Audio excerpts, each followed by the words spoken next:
The United States executed a series of airstrikes overnight on Iran's nuclear infrastructure, specifically targeting Fordow, Natanz, and Isfahan facilities. These strikes were carried out using B-2 stealth bombers, Tomahawk cruise missiles, and massive ordnance penetrators, bunker-busting munitions designed to destroy fortified underground structures. President Trump declared the operation a success, stating that the facilities were obliterated. Iran confirmed the attacks but claimed to have evacuated enriched uranium in time, asserting that no radiation had leaked and downplaying the actual damage. This marks a sharp escalation in an already volatile Middle Eastern situation. For years, tensions between Israel and Iran have been simmering, largely centered around Iran's nuclear ambitions and Israel's desire to prevent Tehran from acquiring nuclear weapons. By striking Iran's nuclear facilities directly, the United States has now shifted from a deterrence-based strategy to full-blown offensive action, changing the nature of the conflict entirely. Iran is likely to retaliate. Potential responses could range from missile strikes on U.S. or Israeli targets to asymmetric attacks through proxies such as Hezbollah in Lebanon, the Houthis in Yemen, or Shiite militias in Iraq. Iran may also resort to cyber attacks or orchestrate regional terrorism against American or Israeli interests. The entire Middle East is now on high alert. U.S. military bases, embassies, and allied governments across the Gulf region are likely bracing for reprisals. Iran's allied militias have already threatened to target U.S. naval assets in the Red Sea and Persian Gulf. The attack also deals a significant blow to diplomatic efforts. Iran and the U.S. had been involved in indirect negotiations through mediators like Oman and Qatar to find a peaceful solution to Iran's nuclear program. Those discussions are now effectively dead.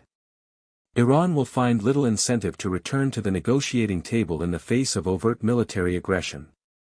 Furthermore, any progress made toward a new nuclear agreement to replace the JCPOA has likely been undone. The Israeli government is interpreting the attack as a strategic win. Israel has long pushed for preemptive action against Iran's nuclear development, and now it has the backing of the world's most powerful military. However, that support comes with risks. Iranian missile fire and threats from its proxy networks have forced Israel into a high state of military readiness. Airspace lockdowns, civil defense alerts, and the potential for a multi-front war have become more imminent. While the attack delays Iran's nuclear timeline, it does not eliminate the threat. Iran's nuclear scientists and technical knowledge remain intact. The country could choose to rebuild its infrastructure, this time in secret or deeper underground, making future interventions even more difficult. From the American perspective, this decision reintroduces U.S. forces into active conflict in the Middle East, a region the country had been trying to disengage from for over a decade. The presence of tens of thousands of U.S. troops in the region now makes them vulnerable to retaliation. Critics are also raising concerns over the lack of congressional approval. The operation, initiated unilaterally by the president, bypassed formal debate and legislative checks, raising serious constitutional questions and igniting political controversy at home. Economically, the fallout is immediate.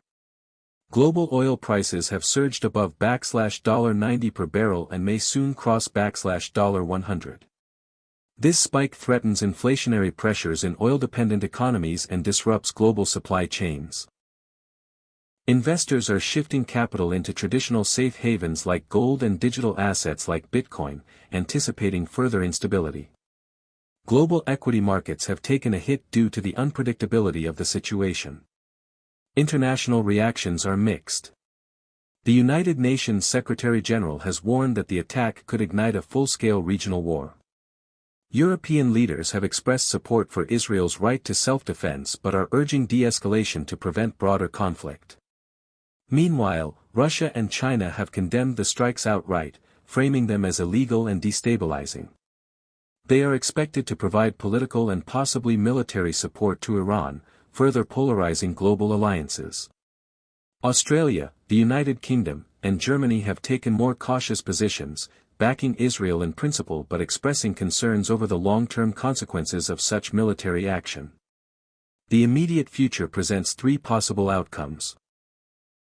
First, Iran may choose to retaliate forcefully, leading to a broader regional war involving Israel, Lebanon, Syria, and possibly Iraq. Second, there might be a tactical pause, giving room for diplomacy, though that would require significant international mediation. Third, Iran might rebuild its nuclear program covertly while avoiding direct confrontation, effectively resetting the clock and making it harder for future attacks to be successful or justified under international law. This move by the United States changes the strategic equation in the region. It reinforces Israel's position as the dominant military force in the Middle East but also escalates the risks to American troops and allies. The long-term outcome hinges on Iran's next move. If it retaliates harshly, the region could spiral into a prolonged war. If it holds back, international pressure may mount on the U.S. to explain and justify the legality and wisdom of its actions. In summary, the strikes may have delivered a tactical victory by disrupting Iran's nuclear progress, but they have also triggered a high-risk scenario where military confrontation, economic instability, and political backlash converge. The next few days will be critical in determining whether the region steps back from the brink, or marches straight into a larger, more dangerous conflict.